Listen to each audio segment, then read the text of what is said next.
Hey ladies and gentlemen, welcome back. This is HD and I'm broadcasting a special game for you guys out there who are all fans of the team aspect of StarCraft 2. Yes, it's a very important part of StarCraft 2. For all of you guys who didn't realize, StarCraft 2 has team games and this one is going to be a very special one. It's going to be a 4 versus 4 that, oh my god, that tab is really confusing. I mean, is this even useful in a team game? I don't think so. Look at that. I'm just going to leave that off. Well, I wonder what this looks like. Control N doesn't look, or doesn't even work, thank goodness. Control N, of course, being that tab that pops up the nameplates. But yeah, this is going to be a team game that I played with two of my teammates. You guys might know them. It is VP Sickness and VP Pain User, and I'm sure you guys know who Pain User is, and my cousin Fodakbiet. We're all pretty close guys, and we just decided, hey, let's go play an awesome game of 4v4. I think I streamed this live on Justin TV as well, / Twitch TV. Not entirely sure what they want to call it yet. But yeah, this is going to be a 4v4. I believe this map is called Antigua Shipyard. Little interesting map. But anyways, let's introduce the players here. We've got myself, yours truly, VPHD Gamer, playing as the teal dark green Terran here. As you guys all know, I signed on with VP about a month ago. Played for them at MLG. And oh, speaking of which, MLG, I'll be casting the replays that I played against QXC very soon. I just got in touch with the guys there.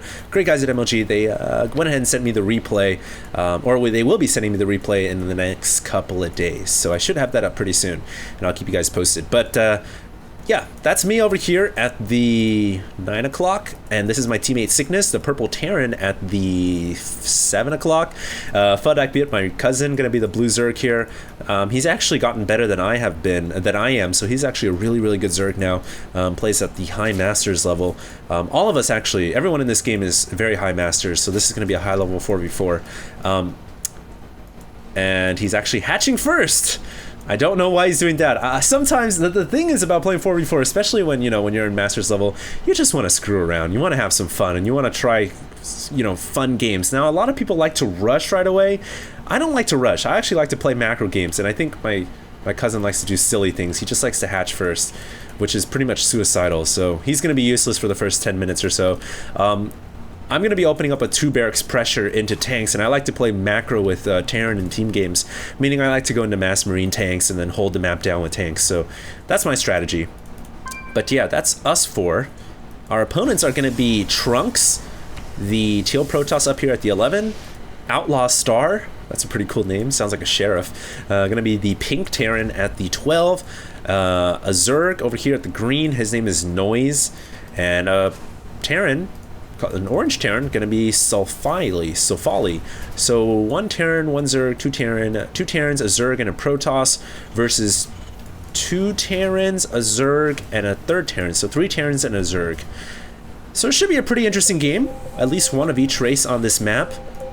I don't know what the Reds are, what Taylor's pinging about. Taylor, of course, being Pain User. Oh, I think he wanted to go ahead and attack this guy, and he was telling us on Vent, he was like, everybody make 3 barracks and just go mass bum rush. So, of course, Ryan's going 3 barracks, Taylor went 3 barracks, I decided just to go 2 because I wanted to, play the macro game, so I got a CC, and my cousin decided to build a hatchery. So, yeah. Oh, I remember my cousin was like, oh, I can't go 3 barracks because I'm Zerg. So you know what? I'll go infester, mind control my opponent's SCV, build a command center, and then go 3 barracks. Which makes absolutely no sense at all because, yeah, that's not going to happen. But anyways, yeah, we're all attacking here minus my cousin. We're all coming in here with several Marines. Safali here pretty wisely throwing up a bunker as well. And I wonder if I can change the colors here. That would make things a lot easier. No, it doesn't work, unfortunately, in a replay. That sucks. But anyways, this is our team, and this is their team, and we're trying to do a little bit of damage at this front door, but Safali getting his bunker up, so smart, so wise, gonna be able to hold that down. Excuse me, guys, while I go ahead and turn the health bars to selected, because in a team game, it's just gonna get really hectic and messy.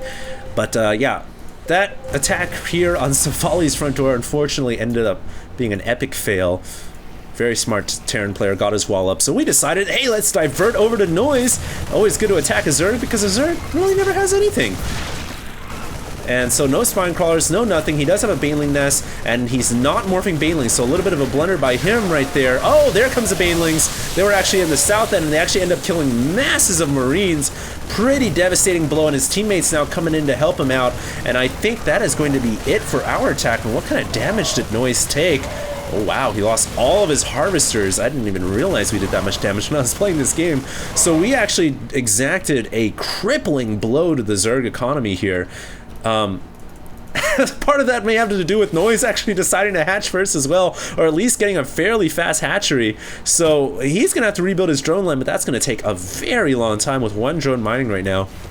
But that's that for that attack, and now we were forced to fall back on the defensive foot here. As you guys see, pain users like, guys, we gotta get the bunkers up, but I don't think that's gonna happen. And of course, at this point, everyone was like, well, Cephali was laughing like a lunatic. Yes. He's pushing in here, doing a lot of damage, and oh, apparently doesn't believe that pain user's the legit pain user. Maybe after he's watching this video he will.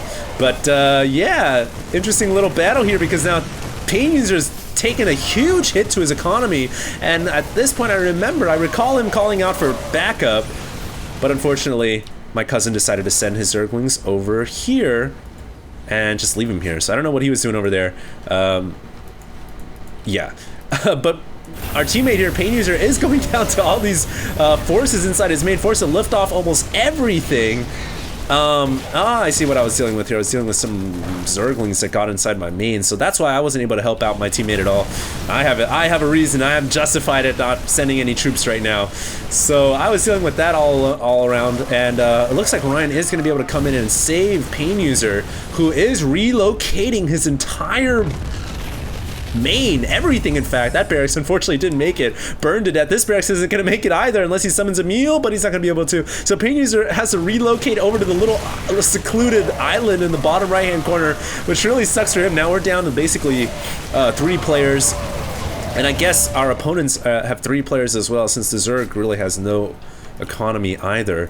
So it's actually basically 3v3, at least for now. Finally, Faldak Biat, he gets his infestors out, and unfortunately it looks like he isn't going to go for the good old mind control, build a CC, get the 3 barracks, because yeah, that would be retarded. But he is going to get a couple of fungals off right now on these Marines, and not bad right there, doing some pretty good work with those infestors. Pain User here forced to basically de-evolve into the beginning of the game, has to rebuild everything from scratch. He does have a second orbital command though, so that's going to help immensely.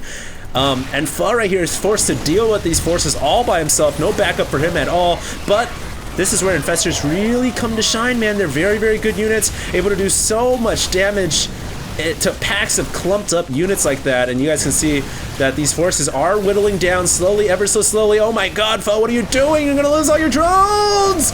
Oh, that was like a Hadouken shot from Ryu, killing all those drones all at once. So now Sickness coming in to help out Fa, and I think we have finally cleared out one of our teammates' base at the very least.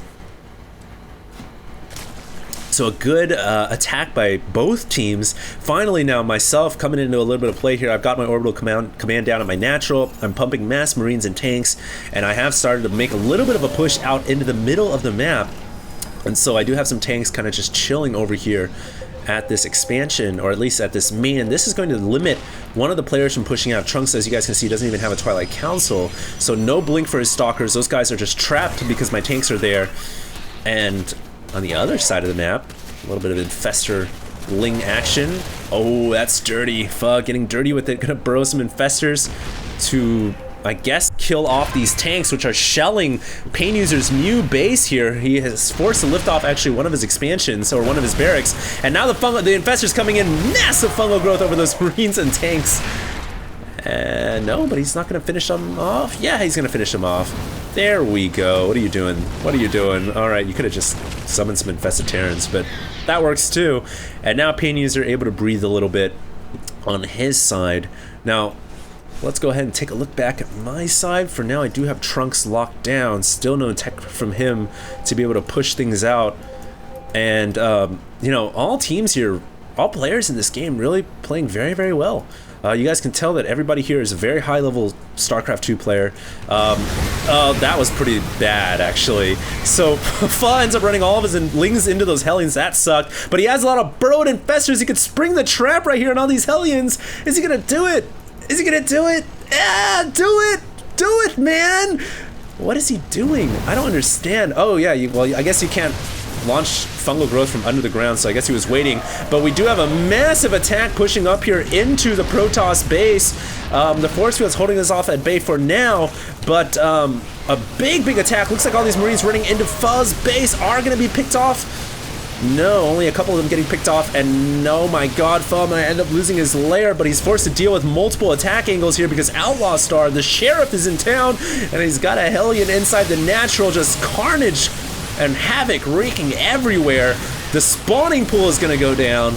That sucks. Fa's drones are just hiding for cover right now, but at the same time, our forces are making a great move into Trunks' base, and all those probes, are they gonna make it? No, run the gauntlet, but they all go down, and that pretty much puts the Protoss player at 6 probes, so very low in economy right now.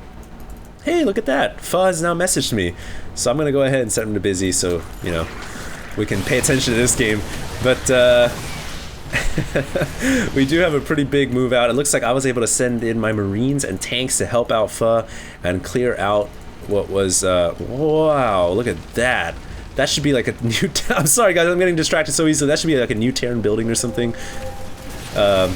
Kills off any unit that walks on top of it. But yeah, looks like we have a pretty big Zergling attack right here. Fa is trying to run in with his Lings to kill off the Nexus over here of the now deposed Protoss player. Really only has one Nexus standing, so he's pretty much out of the game at this point unless he can produce more probes in time, but that doesn't look like that's going to happen. Sickness here coming in here with a lot of tanks, sieging up at a smart position.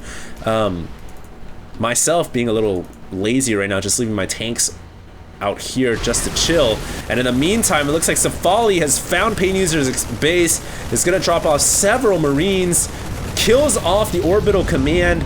Pain User once again is crippled, but he has moved to orbital command over here, so he's not quite out of the game yet. But this game so far, our pro player, so to speak, has been pretty much negated and hasn't been able to do much at all. It looks like Fa here gonna come in with his infestors. Is he gonna go for the SCV this time around? Maybe he wants that SCV to build that third barracks after all, or he's just gonna, I don't know what he's doing, but it looks like Pain User's base not gonna be safe. Those Marines have run in there.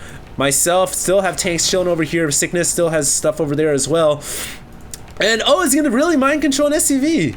Is he really gonna do it? I mean, what, he's gonna build the freaking command center inside Safali's base? I don't know what he's doing. He's just, there we go. Launch some eggs off, spawn more eggs. Oh my god, this is done. That many infested Terrans is a lot of damage, and you can kiss that orbital command goodnight. There it goes, and it's down. Nice move right there by Fa, I suppose. You know, completely kills off the expansion of Safali. That's gonna hurt come winter, and it looks like Fa now is gonna be able to get his infestors out. Yeah, well, he's just chilling his infestors on the ground for now. Oh, noise has some banelings waiting over here, so those infestors could run into a bit of trouble. And you know, that'd be cool if burrowed banelings blew up on burrowed units that walk through them. Wouldn't that be cool? That would be pretty awesome. But yeah, Fa is going to run his infestors through here, paying, of course, very much attention to his infestors. Don't want to end up losing all of these. That's basically his entire army right now. I've repositioned my tanks over to this location, and it looks like the enemy team here is going to be going for the gold expansion. And look at the amount of Marines and tanks Outlaw Star is fielding. That's a lot of units. But no doubt going to be one inevitable big clash in the middle of the map at this point, as things have kind of calmed down just a little bit. Look at this. I'm bringing my SCVs. I don't know what I'm doing with them, but yeah, I'm going to be pushing up. I guess Pain User and I wanted to push up a couple of tanks over here to this Zelnaga tower, and this is smart play, because when you can put tanks on this tower, of course, you're given access to the gold, but who needs that when you've got infested Terrans everywhere? So those infested Terrans are going to be able to pick off this Nexus as well. That's 2 bases they've been able to pop off already. Outlaw Star able to kill off the northern location of ours. And now the enemy team giving a little a little bit angry about the infestors. No doubt those have been very annoying this game. They've been able to go around the map. And so it turns out that Fuzz's strategy of going for mass infestors actually works incredibly. Rushing for the infestors is actually very, very good. So that's really nice for him. But we do have a bit of little tank action, tanks on tanks action here. The planetary fortress, my planetary fortress in fact, could go down, but I'm repairing it from behind. And we're gonna have a little bit of tank siege war in the middle of the map here. But forces are streaming in from all locations. Outlaw starts sieging up at that Zelnaga tower. And wow, what a battle in the middle. This is actually more awesome to watch than it was to play, because I'm actually able to see all the things that were going around the game, because when I was actually playing I was only focused on my own forces. But look at that, it looks like I was able to push these units back, and we have a nuclear launch detected. Sickness going with the nuke is going to drop them all over these tanks, and what better way to finish off a team game than a good old nuclear missile to clear out this tank position, and down it goes. Disaster in Terran land for Outlaw Star. Disaster in the Wild Wild West. So, wow, I would have to say we are in a good position this game. I think we may be in control at this point, since we do have the location in the middle. Tanks are ready to siege up at any point. And I think this is pretty much it for the enemy team. They've got a couple of Marines, Marauders, and tanks. And I'm not quite sure what else they've got. Great teamwork by TeamVP and Pha here, I've got to say. And those tanks are probably going to go down, especially with the infested Terrans coming in as well. But yeah, this just kind of shows that all team games, this is one of the reasons why I want to cast this game. Not just because, you know, it's a fun cast for me. I like to do different kinds of casts to keep variety coming. But the other reason is I wanted to show you guys that team games don't necessarily need to be, you know, fast, rush, you know, kill the enemy in a couple of seconds kind of game. You can have a lot of fun, immense amounts of fun, just playing a macro style of team play. And I hope more games end up being like this, because I feel like team games are so volatile and so, you know, a team could die almost instantly, that it doesn't really make for a very fun environment if you want to play macro. But this shows you that you can play a macro game. It can be very interesting. You just gotta stop rushing. So, very interesting game right here. Wanted to cast it because, you know, I thought it was fun and it was cool, and it was a really close game, I felt like. Well, maybe not too close, but it was definitely a lot of action everywhere, and it was a high-level Masters team game. And of course, I wanted to show you guys that team play can be very long as well. So that's that, guys. I don't know what he was planning to do here. Some infestors flying around in blimps. But yeah, that was pretty cool. Well played by everybody. A little bit of BM and action here. But I hope you guys enjoyed that broadcast. That's it for me. I probably will do more team games if you guys want. I play team games all the time, so if you guys have a positive response to this video, then I'll make some more team games. I know a lot of people had negative responses about Combat X, so I won't be casting Combat X too much anymore. But I did want to, you know, just bring it out a couple of times to let you guys know about the dark side of StarCraft 2. But yeah, that's it for me, guys. I want to thank you guys all for tuning in. This is HD, signing out. Till next time.